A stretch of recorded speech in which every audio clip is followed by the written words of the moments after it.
niente se non c'è qualcuno che la rende viva, se non c'è un popolo dietro, ma anche se non ci sono delle forze politiche dietro, perché le ragioni del fallimento della Carta statutaria non sono dovute sempre alla nequizia dei nostri politici. Qualcuno bravino l'abbiamo avuto, qualche presidente della regione bravino l'abbiamo avuto, ma hanno pure ammazzato qualche presidente della regione che voleva fare troppo il proprio dovere. Il problema è che un politico di ottima volontà, inserito in una formazione politica nazionale alla quale deve tutta la propria carriera politica, ha un raggio d'azione limitato.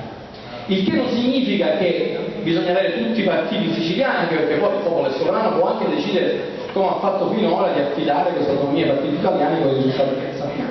Ma possa auspicare da studioso che non fa più politica, che almeno si federalizzino tutti prima, e posso auspicare che anche questo magma ancora indefinito meridionalista che si viene a delineare e che può essere una fonte di ricchezza se unisce il paese, non se lo divide, perché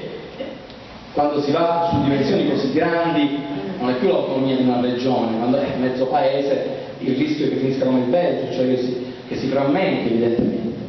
Dico, ben vengano anche queste formazioni meridionaliste, ma attenzione, se queste formazioni meridionaliste dovessero diventare anch'esse semi-unitarie, le stesse distorsioni che abbiamo avuto in passato sul partito nazionale le avremo sul partito seminazionale. Quindi l'identità statutaria andrebbe preservata anche in quelle formazioni. Mi permetto di dare consigli a chi fa questo mestiere, forse esorbitando il mio ruolo di studioso, attraverso una forma realmente federalistica in cui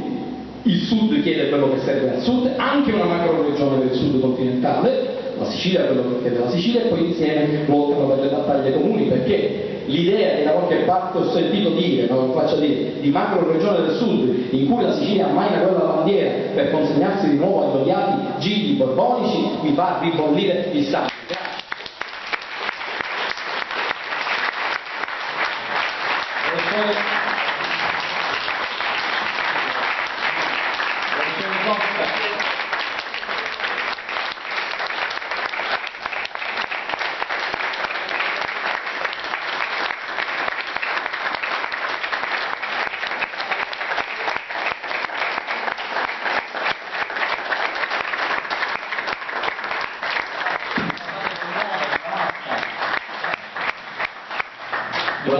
Più di quello che sono di natura. Professore Costa, grazie per la sua lezione magistrale.